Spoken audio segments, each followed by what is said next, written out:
Nesse vídeo eu quero te mostrar duas formas lógicas de resolver essa equação aqui. 3 vezes x menos 4 igual a 18. Tá? A gente sabe que a forma padrão é ou você aplica aqui a propriedade distributiva, né? Ou você pode também pegar o 3, passar para lá dividindo, que são aquelas formas padrão. Mas eu quero trazer aqui duas ideias que são muito importantes você também aprender a pensar em cima delas. A primeira forma, ela vai dinamizar bastante e você tem que sempre observar quando você pode fazer isso. É o caso dessa equação aqui. Olha só, 3 vezes x menos 4 é igual a 18. Então eu vou repetir isso aqui embaixo.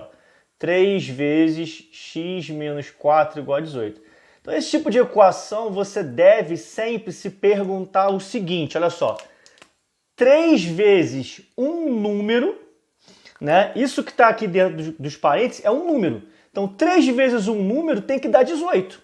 Então você consegue calcular esse número de cabeça? Você consegue saber qual é o número que multiplicado por 3 que dá 18? Sim, nesse caso é fácil, a gente sabe que vai ser o 6, né? Por quê? 3 vezes 6 vai dar 18. Então dessa forma você já consegue saber que x menos 4 é igual a 6, tá? E o melhor, nesse caso a gente também consegue fazer de cabeça. Essa parte aqui, nem precisava escrever. Por quê?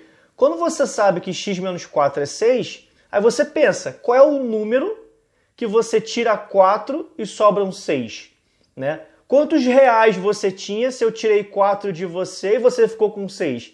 Dá para fazer de cabeça também, né? Qual o número que você tinha para tirar 4 e sobrar 6? Você tinha 10, concorda comigo? Porque 10 menos 4 vai dar 6.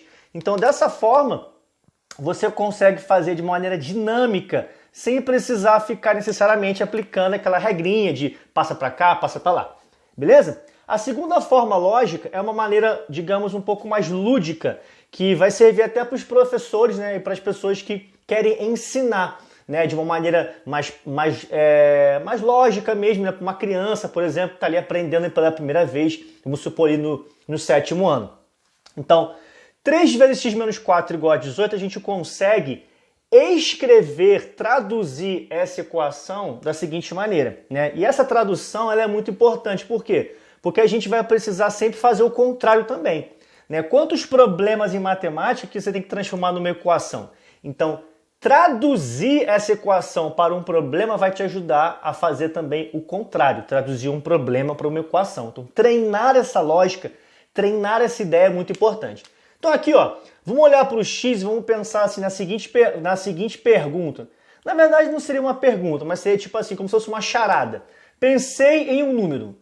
Então, pensei em um número. Então eu posso escrever isso aqui, tá vendo? Eu estou escrevendo. Mas ao invés de escrever, eu posso fazer assim, eu posso escrever como se fosse um quadradinho assim, Vou escrever assim um quadradinho e vou colocar um ponto de interrogação dentro. Pensei em um número, que no caso é o x. O que você vai fazer depois? Depois você vai tirar 4 unidades desse número. Você vai tirar 4, né? X menos 4, então você pensou em um número que é x. Tirou 4. Quando você tira 4, vai dar um resultado aqui, um número que você não sabe. Beleza. Depois de tirar 4, o que você faz? Você multiplica por 3. Então, próximo passo. Multiplico por 3. E depois de multiplicar por 3, você obtém aqui o resultado final. Qual o resultado final que é? É o 18. Beleza? Então a gente consegue traduzir essa equação, tá? Eu poderia escrever tudo isso. Pensei em um número, depois tirei 4, depois multipliquei por 3 e no final obtive 18. Qual número eu pensei, né? Ou eu posso escrever esse esqueminha aqui, que inclusive você vai ver esse tipo de esqueminha lá no 4º ano, no 5º ano, quando o aluno ele não está estudando equação, ele não está trabalhando com o x, mas ele já está vendo esse tipo de lógica, né? Que é o famoso descubra o valor do quadradinho, ou determine o valor lá que tá faltando, enfim, coisas do tipo. É a lógica da equação, mas sem a letra. Beleza? Então eu fiz aqui o contrário.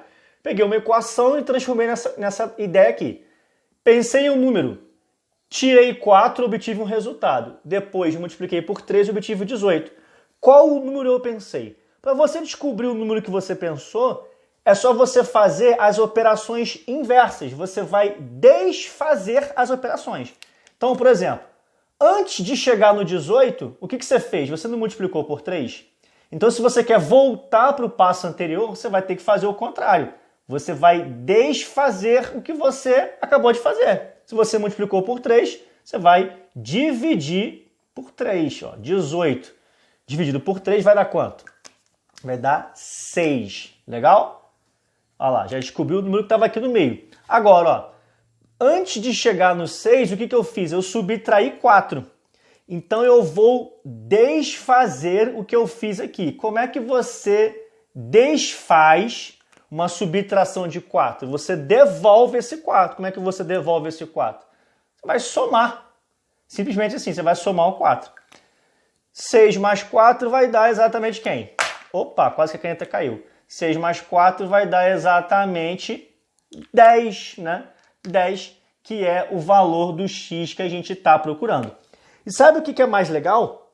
Essas operações, ó, essas continhas que eu fiz aqui, elas são exatamente o que a gente faria se eu fosse resolver essa equação por uma forma tradicional, por exemplo. Vamos ver aqui, ó, vou resolver essa equação de um jeito tradicional. Ó, vou escrever aqui novamente, ó, 3 vezes x menos 4, que é igual a 18. Então, para resolver essa equação, eu posso fazer o seguinte, eu posso pegar o 3 que está multiplicando e passo para o outro lado dividindo. Aí vai ficar assim, ó, x menos 4, que é igual a 18 dividido por 3. E quanto é que dá 18 dividido por 3? Vai dar 6.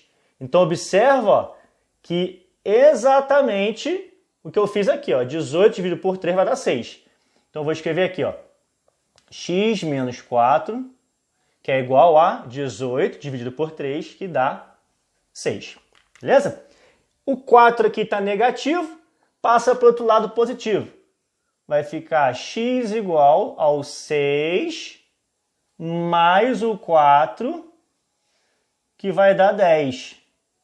Então, observa o seguinte, ó, eu fiz duas contas para descobrir o valor de x. Eu fiz essa conta aqui, ó, 18 dividido por 3, que dá 6. E a outra conta que eu fiz foi 6 mais 4, que dá 10. Que são exatamente as mesmas duas contas que eu fiz nessa lógica aqui. Pego o 18 e divide por 3, depois pego o 6 e soma 4. Tá vendo? Então, lá no quarto ano, no quinto ano, quando a criança ela está estudando essa brincadeirinha aqui, na verdade ela está resolvendo uma equação sem saber. E o que é muito ruim é que quando essa criança ela sai do quarto ano, do quinto ano, ela não vai ver mais isso aqui, aí ela vai embora. Aí quando chega lá no sétimo ano, ela estuda a equação de uma forma tão memorizada, caraca, a caneta tá quase caindo. Ela estuda a equação de uma forma tão memorizada que ela não consegue fazer uma relação com o que ela já tinha estudado alguns anos atrás. Isso é uma coisa muito ruim, né? Torna a matemática uma caixinha mágica que não faz sentido, que não tem relação. E aqui a gente consegue ver que existe uma relação lógica e essas duas formas de pensar, elas ajudam muito. Como eu falei no início do vídeo, essa segunda maneira é uma maneira mais lúdica para explicar dessa mesma forma que eu fiz aqui. Você mostra para a criança, né, que aquelas etapas que ela está fazendo, o famoso passa para o outro lado trocando de sinal, faz sentido, é uma maneira de você trazer um sentido para a explicação. E essa primeira forma lógica aqui, na minha opinião, ela é muito importante para você fazer rápido. Você está no meio de uma prova, está resolvendo uma equação, você olha para esse tipo de equação, você já tem que pensar, peraí, qual o número que multiplicado por tanto vai dar tanto? E aí você consegue dinamizar sem precisar fazer lá a distributiva e tudo mais, ou até mesmo fazer esse passo a passo que eu fiz aqui. Show de bola? É isso. Grande abraço.